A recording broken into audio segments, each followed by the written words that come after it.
బుద్ధిహీనుడు. తీరికవేళ పిల్లలు పెద్దలు విని ఆనందించండి. ఆ ఊరిలో ఒక వెర్రి బ్రాహ్మణుడు ఉన్నాడు. అతని పేరు పావనశాస్త్రి.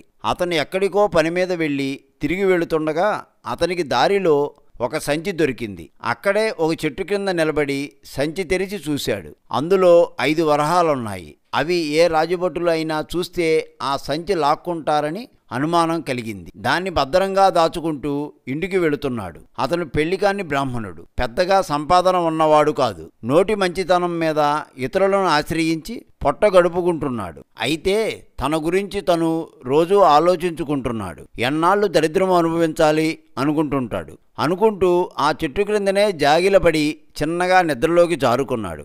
అతనికి ఒక కల వచ్చింది. ఆ కలలో అప్పటికే ఎండ అధికం అవడంతో వేగంగా నడిచి వెళ్తున్నాడు. కొంత దూరం వెళ్ళాక అతనికి అలసట కలిగింది. నడవలేకపోయాడు. అక్కడున్న సత్రం అరుగు మీద చతికిలపడ్డాడు. అక్కడికి వేరే బ్రాహ్మణుడు సుబ్బయ్య పంతులు వచ్చి అరుగు మీద కూర్చున్నది బ్రాహ్మణుడు అని తేలిగ్గా తెలుసుకున్నాడు. ఆ వెంటనే అతని వద్దకు వెళ్ళాడు. అయ్యా బ్రాహ్మణోత్తమ, ఈ రోజున మా ఇంట మా తల్లిగారి ఆర్థికం ఒక భోక్త దొరికాడు. రెండోవాడు కుదరలేదు. మీరు వస్తారా అని అడిగాడు. ఆ మాట వినగానే అరుగు మీద పావనశాస్త్రి ఆనందించాడు.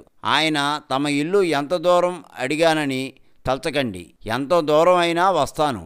నేను ఉద్ధరణకు నీరైనా ముట్టలేదు అన్నాడు. అప్పుడు సుబ్బయ్య పంతులు ఆనందంతో అరుగు మీద ఉన్న పావనశాస్త్రిని వెంట పెట్టుకుని వెళ్ళాడు. పావనశాస్త్రి భోజనం చేస్తున్నారు. సుబ్బయ్య పంతులు భార్య వడ్డన చేస్తున్నది. ఆమె చాలా గుణవంతురాలుగా అందమైనదిగా కనిపించింది. సుబ్బయ్య పంతులు అనుకూలవతి అయిన భార్యను పొంది ఎంతటి అదృష్టవంతుడో అయినాడో అనుకున్నాడు భోజనం చేస్తూనే. ఆ తర్వాత ఆమె వడ్డన చేస్తూ మంచినీళ్లు గ్లాసులో పోయబోయింది.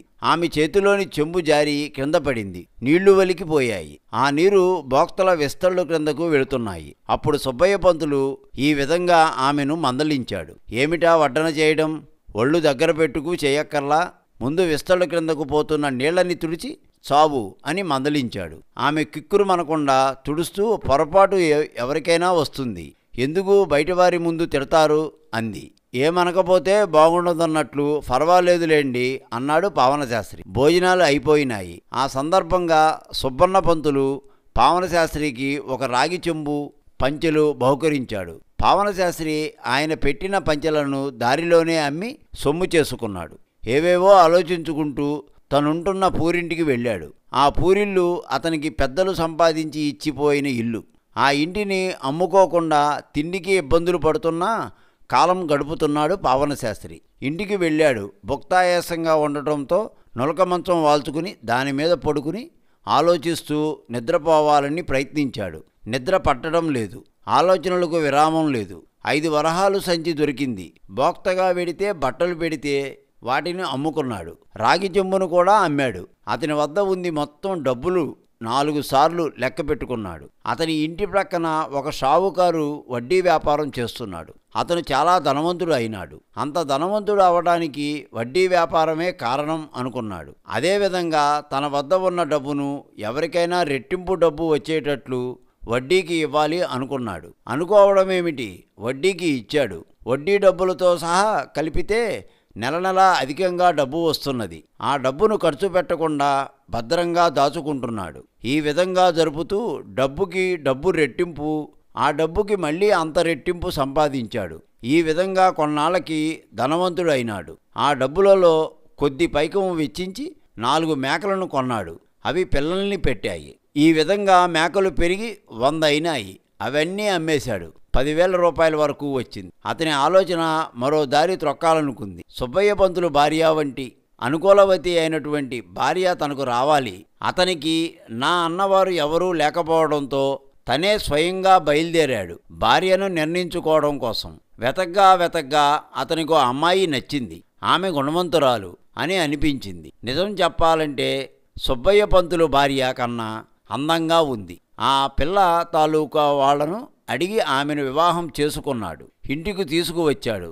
ఆ ఇద్దరూ కలిసి కాపురం ఉంటున్నారు. పావనశాస్త్రి భార్యను ఎంతగానో అభిమానించుతున్నాడు.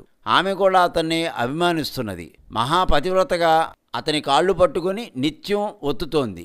ఆ బ్రాహ్మణుడు నిత్యానందభరితుడు అవుతున్నాడు.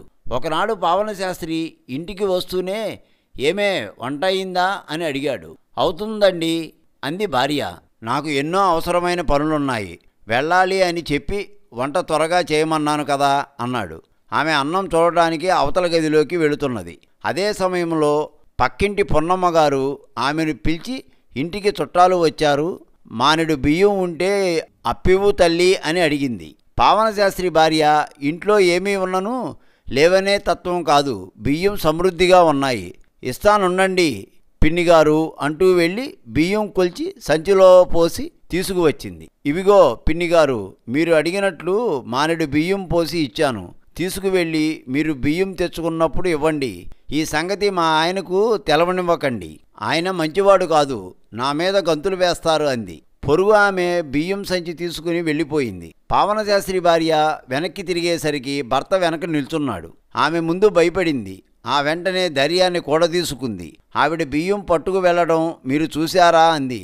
ఇలాగున్న చాటుమాటుగా ఇంట్లోని వస్తువులు ఎన్ని ఇచ్చావు, ఎవరికి ఇచ్చావు కట్టింగా అడిగాడు. మీరు చూస్తుండగా ఇచ్చింది ఈవిడికేనండి అంది.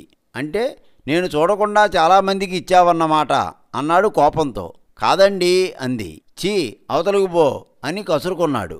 ఆ వెంటనే ఏమే మొద్దు, అన్నం మాడిపోయింది చూడు, ఆ మాడు వాసన అని అరిచాడు.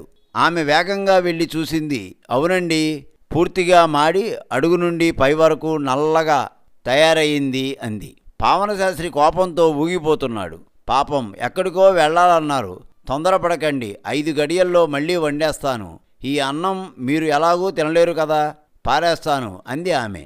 ఒసే దద్దమ్మా, ఫో ఇక్కడి నుండి అంటూ చివాలున నులక మంచం మీద నుండి విసురుగా లేచాడు. అక్కడ గోడకు ఆంచబడి ఉన్న కర్రను ఆమె వైపు విసిరాడు గట్టిగా. అప్పుడే ఎదురింటి ఆవిడ పావనశాస్త్రి ఇంటి ముందు నుండి వెళుతున్నది. పావనశాస్త్రి విసిరిన కర్ర ఆమె తలకు తగిలి తల చిట్లింది, రక్తం కారింది. ఆమె గోడున ఏడుస్తూ ఇంట్లోకి వెళ్ళింది. ఆ వెంటనే ఆమె భర్త వచ్చాడు. నీకు ఎన్ని గుండెలురా, నా భార్యను కొడతావా, నా భార్యను కొట్టే హక్కు నీకు ఎవరిచ్చారురా అంటూ అదే కర్ర తీసుకుని పావనశాస్త్రిని చితక్కొట్టాడు ఆవేశంతో. అనంతరం ఆ కర్రను ఆ ప్రక్కన పడేశాడు. ఇకనైనా బుద్ధి కలిగి సంచరించు ధూ అంటూ వేగంగా బయటికి వెళ్ళి తమ ఇంట్లోకి వెళ్ళి తలుపులు మూసుకున్నాడు. ఊహాలోకంలో జరిగిన కథనంతటినీ తలుచుకుంటూ ప్రక్కన ఉన్న వరహాల సంచిని చూసుకున్నాడు. అందులోని వరహాలు అందులోనే ఉన్నాయి. తన అసమర్థతకు తనే విసుక్కున్నాడు పావనశాస్త్రి. తనంత బుద్ధిహీనుడు మరెవరూ లేరని సిగ్గుపడ్డాడు.